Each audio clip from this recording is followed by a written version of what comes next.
Hare Krishna.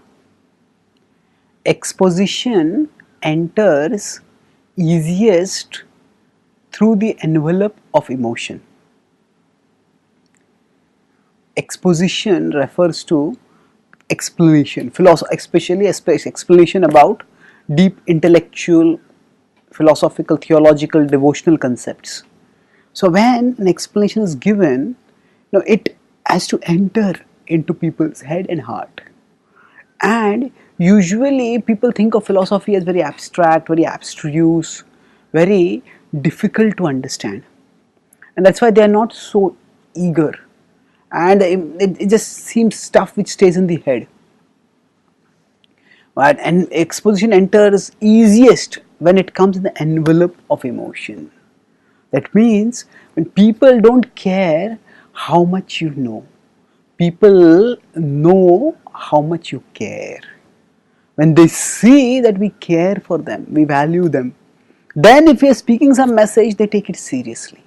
Otherwise, no matter how intellectually right the message will be, their emotional defensiveness, their emotional aloofness, that emotional aloofness will prevent them from appreciating the cogentness of the message.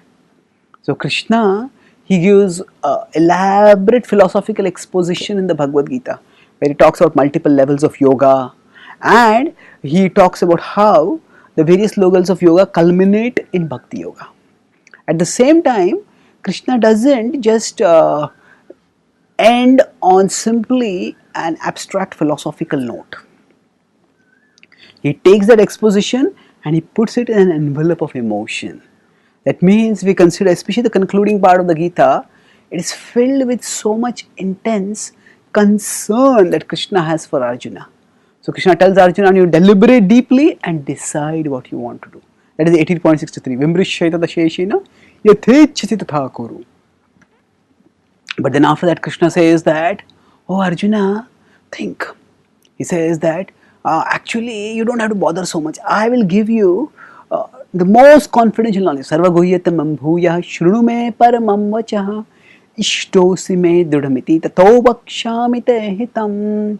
Ishtosi me dudhamiti. You are very dearly loved by me, and therefore I will give you this knowledge. To vakshami te hitam, for your benefit. And then he speaks the two verses which are like the culminating jewels of the Bhagavad Gita. That is, always think about me. Sar manmana bhav mad bhakto. But here also Krishna says, priyosi satyam satyam te pratijane priyosi. This is the truth because I am speaking it because you are very dear to me. And then further Krishna assures in 18.66, aham tvam sarva papebhyo mokshayishami ma shuchaha. Do not fear. So Krishna is repeatedly offering emotional assurance.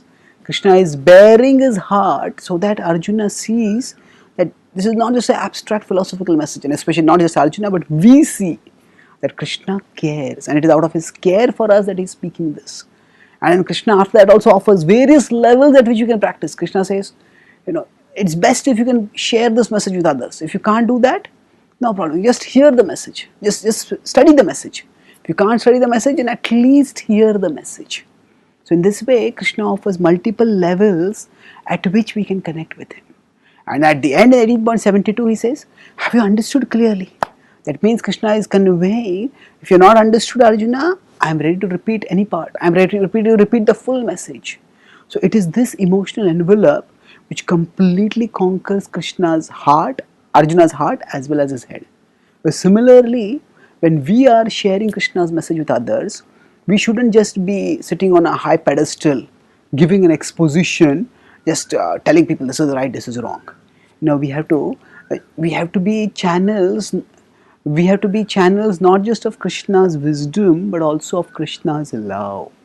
So people need to see that we care for them.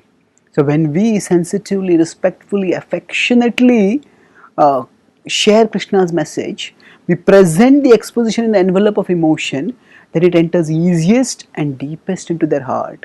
And thus it transforms their heart and their life. Thank you. Hare Krishna.